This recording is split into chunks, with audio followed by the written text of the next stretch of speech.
problem with a jack. Now let's listen to his radio before the pit stop. This is it, Picker. You can do this one. I'm feeling it right here. Get me out right here. I think I can do this.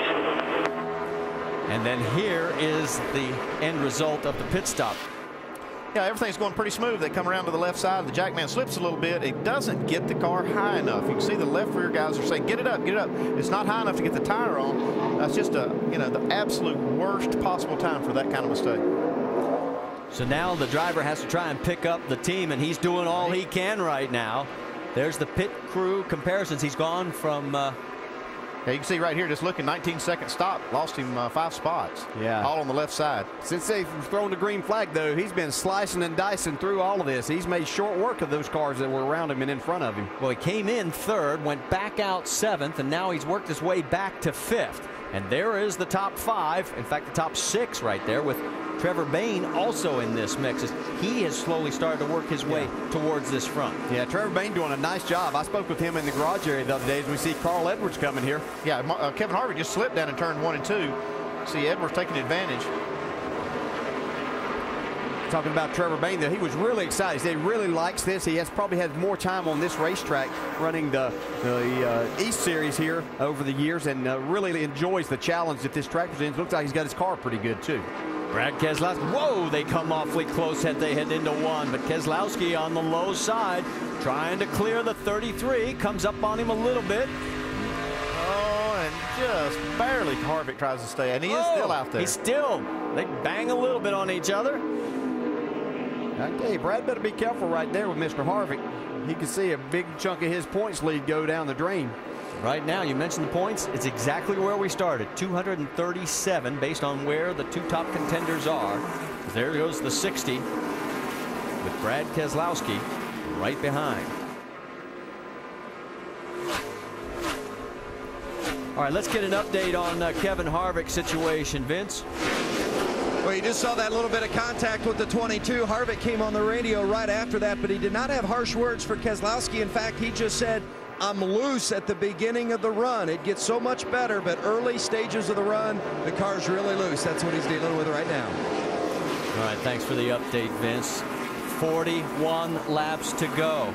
7 away from another record. That's what Kyle Busch is. If he leads 7 more, it becomes the all-time lap leader in series history, passing Mark Martin. Another record for Kyle Busch. And that's all he needs to become the all-time lap leader in NASCAR Nationwide Series history. His margin right now, a half a second over teammate Joey Logano. Carl Edwards is 2 seconds behind. Brad Keselowski is in 4th. Kevin Harvick rounds out the top 5. And every time we think he's probably done about everything he can in a series, here he comes with another chance at the record book. Yeah, just incredible. And it's going to be in 45 less races than what Mark Martin took to do that. So just amazing. He set or tied 9 records just last year alone.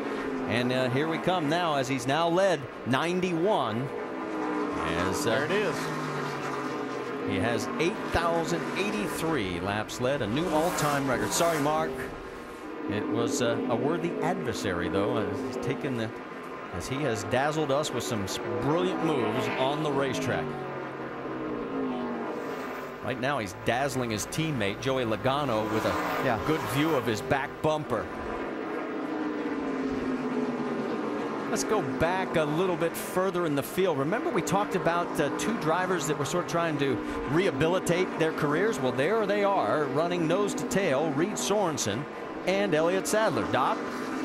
And you heard Dale Jarrett talk about the beginning of the show, how he went back and ran what was then the Busch Series and was able to get the ride with Joe Gibbs and then take his career back to the top of the Daytona 500 win. That's what Reed Sorensen is trying to do with the 32 car. He has run 10 races this year in that car, and he has got 8 top 10 finishes, 4 top 5s. A lot of people say, well, this young man can drive. That's why he was hired this week to come in and fill in the 83 car. So he will drive the Red Bull Sprint Cup car the next 3 events and will also run as many as 4 more Cup races with this nationwide team. Vince. Well, Well, and a variety of different drivers have been in the 88. Jamie McMurray was in for Junior Motorsports for a while. Ron Fellows had a good run second last week at Road America. Elliott Sadler in this week for the first of 10 Nationwide Series races. And Sadler's also run some truck races, a handful for Kevin Harvick, and has performed very well. Elliott says it's been a big confidence booster for him, and he really wants to do well in this Junior Motorsports car. He and Dale Jr. have been friends since their late model days as teenagers. He said, I want to run well for Junior. He's got a top 10 run going right now. All right, thank you, guys. All right, leader is in race traffic right now. There is Kyle, and he's got the 05 of Willie Allen. Michael and Eddie's already gotten around. Now, just a few moments ago, the 05 and 15 had their own issues. Yeah, they've been racing really hard just before these leaders caught them. I don't know what's going on here, but you see them getting together a little bit on the back straightaway. Oh, a couple of times. Bet Kyle Busch is glad they sorted it out before he got by him. Well, the 15, and that's lucky he doesn't have a cut left rear tire out of that exchange, but everything's good. And Kyle just, when they get in traffic, he just makes such short work of whatever these guys are doing, and he just opens that lead back up. Speaking of our leader, there is Kyle Busch. He's coming up on Mike Wallace. Mike has 3 laps down, 26th place, and also Danica Patrick. She is right now 31st, 4 laps behind, soon to be 5. Doc, give us an update on the 7. Marty, we're talking at the top of the show that all they wanted her to do was come to this very, very difficult racetrack and get laps and get better each and every lap. And that is indeed what she's done. That's a little shut early on with Morgan Shepherd. She has been very impressive the last 60 or 70 laps, picking up her lap times. When she got here in practice on Friday, she had trouble backing off, going in the corner. She was giving up about a second, entering 1, entering 3. She has gotten better and better. Very impressed Tony Eury Jr. and his crew and what Danica Patrick has done and what she has learned here at New Hampshire today. Thanks, Doc. And you can see right now still 31st on the board with now 27 laps to go. So we're almost to the 175 mark. I'm sure our race leader would love to have this race over at lap 175, but we're going to lap 200.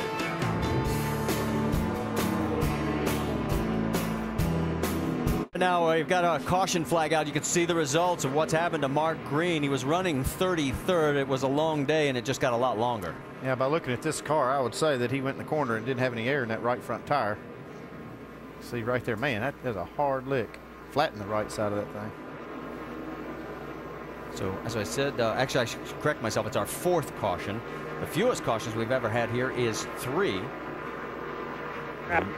Take it to the garage, Mark. Take it. And you hit hard here. Yeah, you do. You don't realize the speed that you're carrying, and you don't, even though the wall's out there, you're running down on the bottom, you just can't get the car slowed down, especially in a situation like that where it probably blew going into the corner. So it'll tighten up this race lead one more time. We'll step aside briefly. Remember, we've got 22 laps to go to decide it. Does Joe Gibbs Racing win it? If so, which one? Here under our 4th caution at New Hampshire, we can tell you Michael Annette's going to get the lucky dog. And remember the wave around for Stephen Wallace and Ricky Stenhouse, among others, it paid dividends. They are back on the lead lap. We talked about a little bit of history heading to the break. Here are the numbers Kyle Busch is looking at. He already has passed for the all-time lap lead.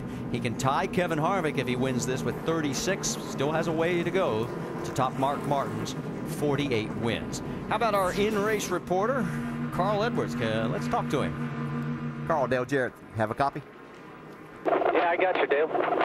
All right, man, didn't want you to think we'd forgot about you. Said we were going to talk to you. We talked in the pre-race show, and I asked you the question, were you up to where the Gibbs cars and the Penske cars were? You're right in the middle of them. Have you got anything for them?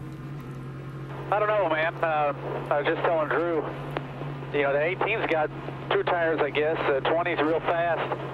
Maybe they'll start racing real hard. I could steal this thing from them. That'd be great. We've been really good on restarts with this Copart Fusion.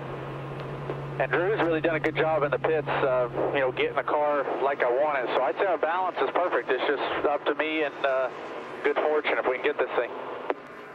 Is there one place that you are struggling with your car, or you see them beating you? We're struggling just a little bit little bit off the corner, just a little bit, driving off the corner. The car is real good in the center, and it's pretty good in, and just see how this double file restart goes. You know, you just never know what's going to happen here.